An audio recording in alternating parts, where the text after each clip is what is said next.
This presentation is brought to you by Arizona State University's Julianne Wrigley Global Institute of Sustainability and a generous investment by Julianne Wrigley.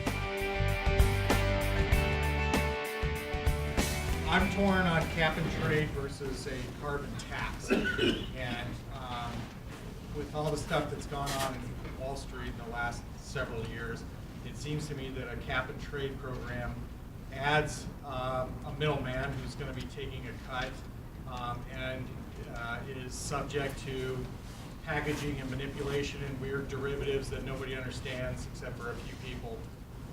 Would a carbon tax, even though it has the evil word tax in it, would that be, from an economic standpoint, would that be a more efficient method to reduce carbon? The very short answer is no. Mainly because, as an economist, I could go to a whiteboard and draw you a diagram that shows that they are exactly equivalent. Right? So now that's the right answer in many ways. It's also only a partial answer, of course. There is, in fact, a very real difference. And there's two differences, or three differences. You mentioned one, which is politics. Now, there is a lot of reason to believe that given how cap and trade has fared and how you have now Democratic candidates for the Senate shooting at mock-ups of a cap and trade bill in order to get elected, this may not be the best policy push to try to advance here. There may well be a lot of reason to believe that as part of fundamental tax reform, for example, carbon taxes may actually have a shot. Right? And any environmental economist would be the first one to say, yes, absolutely, let's do that. Now, there are two more things to this, which still do lead me to believe that cap and trade beats a tax if we can get it, or since we could get it in places like California. And there's still, of course, hope for Washington as well. One is that this is not about sticking it to the man. Right? This is not about pricing carbon for the sake of pricing carbon. The ideal long-term outcome is to have a price of zero on carbon. No one demands the stuff, no one supplies it. But we've basically gotten off carbon. The only way to do that is through a cap and trade system. You limit emissions. Every time we've put a system like that in place, it has shown us that we can achieve the target more cost effectively as originally projected.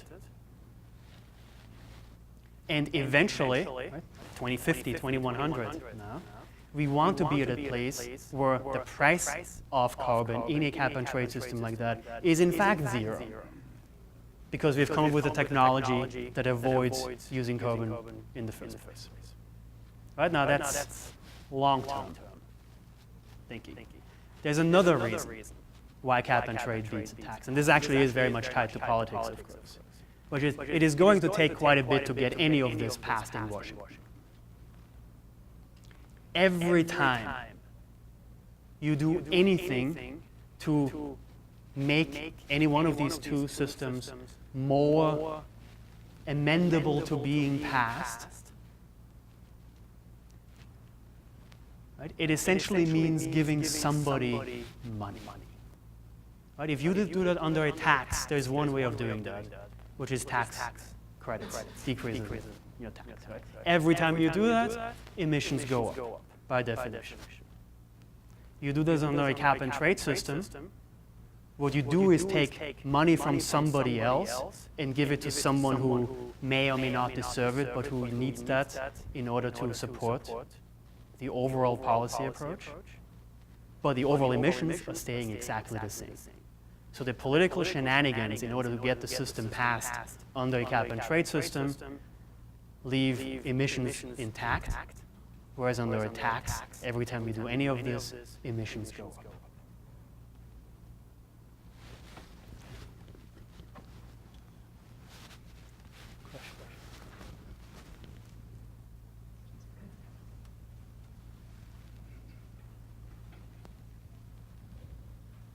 So you just briefly touched on something about which I'm curious, which is Whether the tool is a tax or cap and trade, you're going to create winners and losers.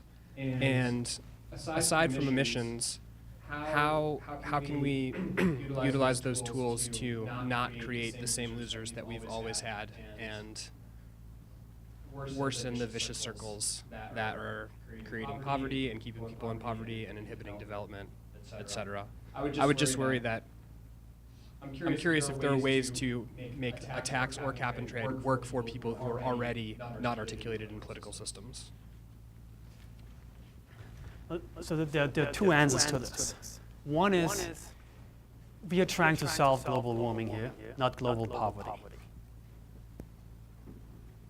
Right? So this is sort of the cop-out answer in a sense. But there is one policy problem. Let's come up with one policy solution that targets that.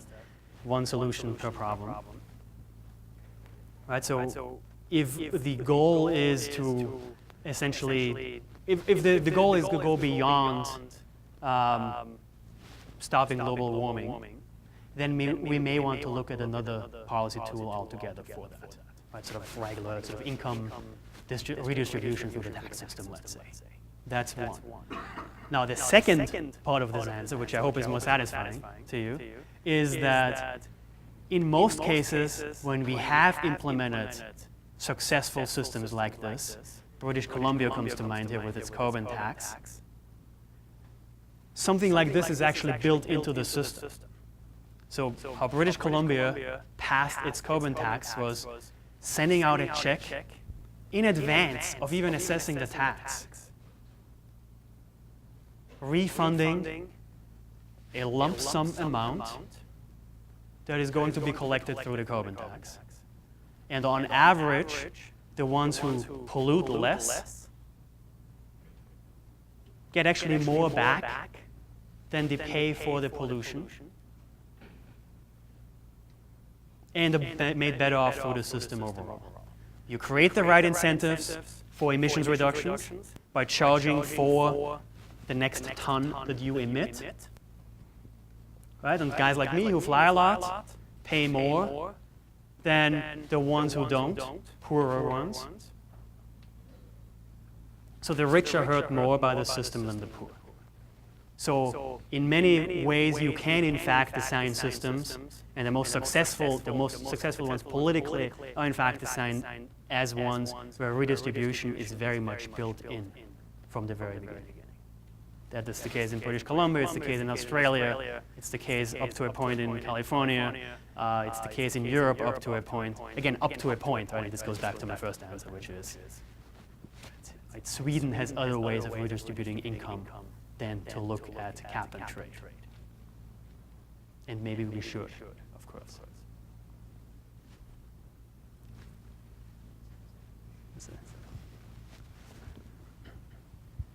For a cap and trade system, doesn't it give a company that pollutes a lot and has a lot of money, like ExxonMobil or BP, doesn't it give them an incentive to leave their emissions the way they are and just trade it with other greener companies? Is there anything you can do to keep that from happening? Good question, yes. So I guess there's a theme, but there's again two answers to this. So one is to say that as soon as you put a system like this into place, you do in fact create incentives for everybody to decrease their emissions up to a point. Right? Now what is true, of course, is that if it is a lot cheaper for a more environmentally sensitive business to decrease their emissions even further than for Exxon, there is an element to this that says Exxon, in this case, can essentially buy itself free from its obligation to decrease its own emissions. Right? That is a moral problem, in a sense, that Exxon perhaps should be decreasing its emissions more than anyone else, because they have contributed, quote unquote, more to the problem than anyone else. Right? So ethically, there may certainly be an issue. Now, overall, what you get though through a system like this, you get the largest amount of greenhouse gas emissions reductions that you could possibly achieve. So when you look at the global ethics, there isn't much that's more ethical to look to a system that achieves the biggest reductions possible. Right? Which is exactly the reason why environmentalists like me, environmental economists in general, look to something like this and say, given that the goal is emissions reductions, let's go for the system that does it best. And being cheap is part of being good in this case, because the cheaper you can do it, the more emissions reductions you will get as a result.